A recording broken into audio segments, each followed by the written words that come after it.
A new hand touches the beacon.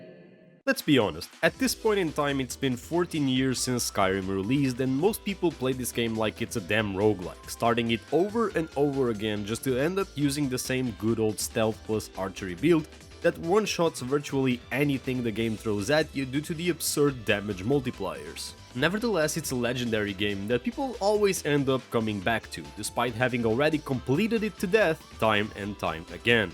I am no exception to this rule, as I have been playing Skyrim for as long as I can remember, which includes playthroughs of Skyrim in the most extreme of conditions. I mean, I was seriously addicted to this game at a certain point. Never mind having put hundreds of hours in the game's pirated version, buying the game multiple times on different Steam accounts and still managing to get over 100 hours played on each one of them and getting all the PlayStation trophies for the game, I still managed to find my way back to it again and again.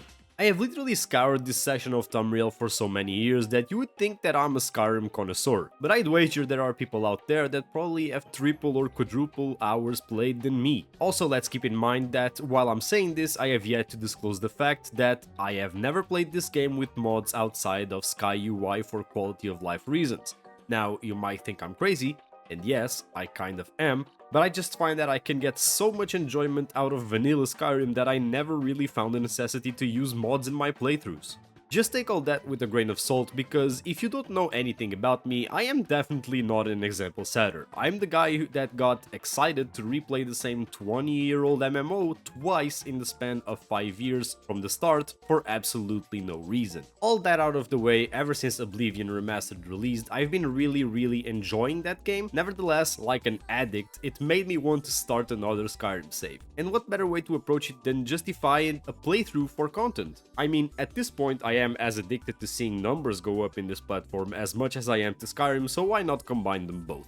And that's when I got the idea for a forever save. I think the name in of itself is pretty explanatory, but if I have to give an explanation or a comparison, it's basically the equivalent of having a forever island on Animal Crossing, a save you never delete that only progresses further. Either you run out of things to do in it, or you find that you literally have no more value to extract out of the game, which in Skyrim is quite impossible. And this is the part where you might say, well, you said in the beginning of the video that part of Skyrim's fun is replaying the game, so wouldn't that be a stupid way to approach it? Dear viewer, yes, it is a stupid idea. As I said, do not take my example. Either way, it's not you playing the game, so what would you care about it? It is ideas like this one that make Skyrim such a special game for me, not only as a gameplay experience but also as a sandbox tool for my creativity in both gaming and content creation. Ever since I was a kid, I have seen the idea of a forever save as the ultimate goal in open world RPGs like Skyrim, where you become that one legendary element and legendary warrior of that world that has done literally everything, truly a main character syndrome. Whereas in games like The Witcher you are always going to be Geralt of Rivia, in Skyrim the world is what you make of it, and the way you interact with it will always be a unique roleplay experience, which is something that is portrayed by the sheer fact that most people who play the game end up deviating so much from its core that they rarely go through the main story up until the credits.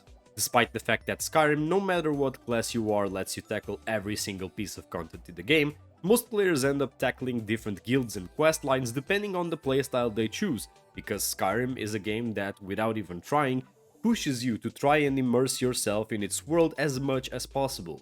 Despite how much it seems like nowadays it's sort of becoming a trend to hate on Skyrim, and people sometimes forget that this is still a game that released in 2011, I find that if I take a long enough break from it, I eventually will always want to play it again. And the surprising part of it is that it really stimulates my creativity, because no matter what the reason is, I always find one to come back and to justify me not doing what I'm supposed to be doing, which at this point would probably be finishing Oblivion. So I'm playing Skyrim again in 2025. So what? I bet many people are as well, and we're going to be having this conversation in 2045. I just hope that by that time, at least we've had Elder Scrolls 6 come out. If anything, you still have the opportunity to come back to Skyrim in 2025 with new content, because Skyblivion, a mod that I talked about that recreates Oblivion inside of Skyrim, is still planned to come out this year, even though Oblivion Remastered is now a thing. So keep an eye out for that, because that is still a thing that might bring you back to Skyrim if you want a reason to come back and play it. Are you interested in coming back to this game, or have you had enough of endlessly spawning dragons? Make sure to tell me in the comments down below, and also make sure to puzzle dot the hell out of that like button, as it helps me a lot and only takes a few seconds of your life. But other than that, this has been the Retro Den, and I'm out.